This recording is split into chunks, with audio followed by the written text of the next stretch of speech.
नेता प्रतिपक्ष गोविंद सिंह के बयान हार गए तो क्या, इसे लेकर सज्जन सिंह वर्मा बोले, मुख्यमंत्री विधायक चुनते हैं।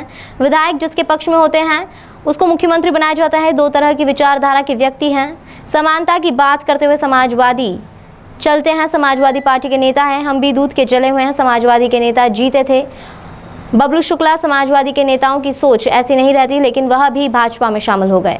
पद के भूखे नहीं होते तो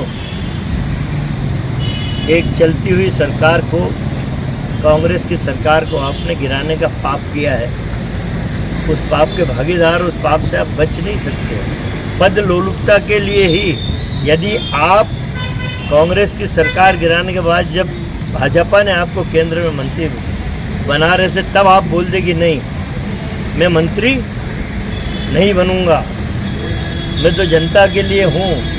दीपक जोशी एक उदाहरण है। देवास जिले में अभी कैलाश जो स्वर्गीय कैलाश जोशी जी के सुपुत्र जिस प्रदेश के मुख्यमंत्री रहे, उन्होंने कांग्रेस ज्वाइन की।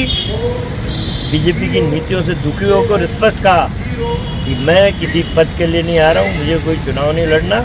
हाईकमान यदि चाहे कहीं कोई कठिन सीट हो तो दे देना, वरना मैं किसी कांग्रेसी नेता का हक मार के, ये विचारधारा होती है।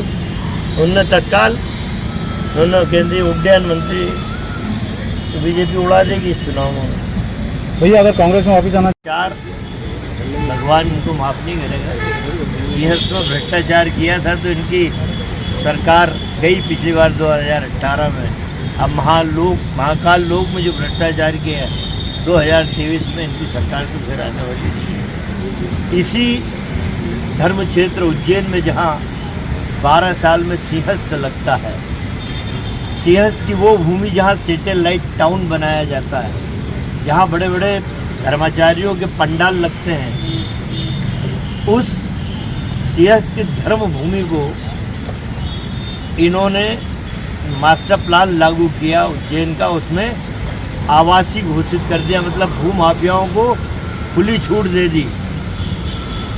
नियम तो नहीं बोल सकता, लेकिन ये है यथार्थ की हर 12 साल में जब सिंहस्थ आता है तो सिंहस्थ क्षेत्र की भूमि सैकड़ों एकड़ और बढ़ाई जाती, धर्म क्षेत्र बढ़ता जाता है। क्योंकि अब ऐसा अनुमान लगाया जा रहा है कि 2028 के सिंहस्थ में लगभग 10 से 12 करोड़ लोग आएंगे। तो ये भूमाफियाओं और भ्रष्टाचार की भेंट चढ़ाते हुए सिंहस्थ क्षेत्र को शिवराज की सरकार उस धर्म क्षेत्र को समेटती जा रही है। और धर्म के ठेकेदार शिवराज भी बनते हैं और नरेंद्र मोदी भी बनते हैं। लेकिन कर्नाटक की जनता ने दिखा दिया कि नकली धर्मवाद अब नहीं चलेगा।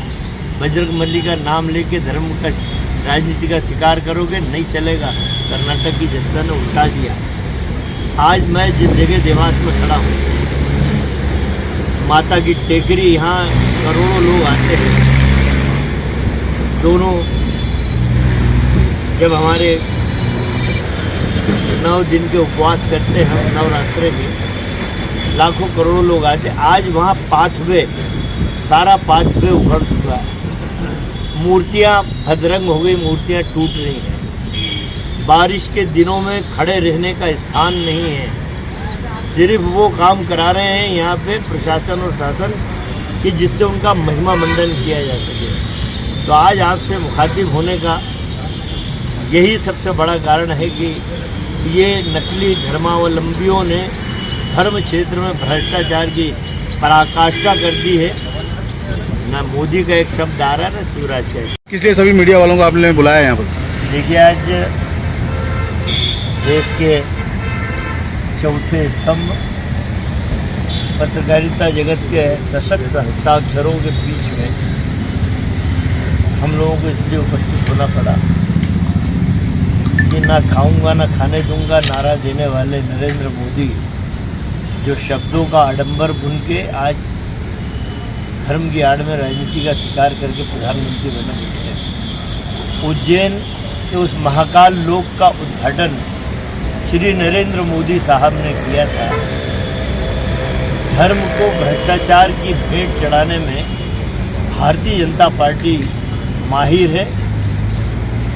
महाकाल लोक की जो दुर्दशा हुई है आप सब ने देखा है कि आपकी चैनलों ने दिखाया है, समाचार पत्रों ने खूब छापा है कि किस तरह छोटी सी आंधी आती है और सप्त ऋषि की मूर्तियाँ कमल के फूल से उतर के नीचे गिर जाती हैं। कल परसों भी एक डेलीगेशन गया, वो जब दौरा कर रहे थे उसी समय ऊपर का गुंबद गिरा। ईश्वर की कृपा है कि उसमें भी किसी की कैजुअलिटी नहीं हुई, नीचे टूट गई टाइल से वाइल से। जब सप्त ऋषि की मूर्तियाँ गिरी तब भी ईश्वर ने कृपा की, कोई कैजुअलिटी नहीं हुई, किसी को चोट नहीं। लेकिन ये भ्रष्टाचार महाकाल लोक का, क्या एक प्रधानमंत्री को जो इसका उद्घाटन करता है उसके शब्द नहीं आना चाहिए, उनके विचार नहीं आना चाहिए। हमारे देश की वो पहलवान जो पद्म भूषण दिल्ली की सड़कों पे 1-1.5 महीने से बैठे, उनके लिए एक शब्द भी नहीं। मैं अभी बात कर रहा हूँ धर्म क्षेत्र की। सवाल किया, अगर हार गए तो क्या? अखबारों में खबर लगी है, कल भी लगी थी, मैं पढ़ रहा था अखबार में। उन्होंने कहा कि हार गए तो क्या। उनका पहला गोविंद सिंह जी का ये था कि मुख्यमंत्री विधायक चुनते हैं, विधायक जिस व्यक्ति के पक्ष में ज़्यादा होते हैं उसको मुख्यमंत्री उनकी राय से बनाएंगे। गोविंद सिंह जी समाजवादी पार्टी से हमारी कांग्रेस पार्टी में आए। समाजवादी डीएनए, दो तरह की लोहिया के विचार वाले, बहुत ही मैं कहूँ कि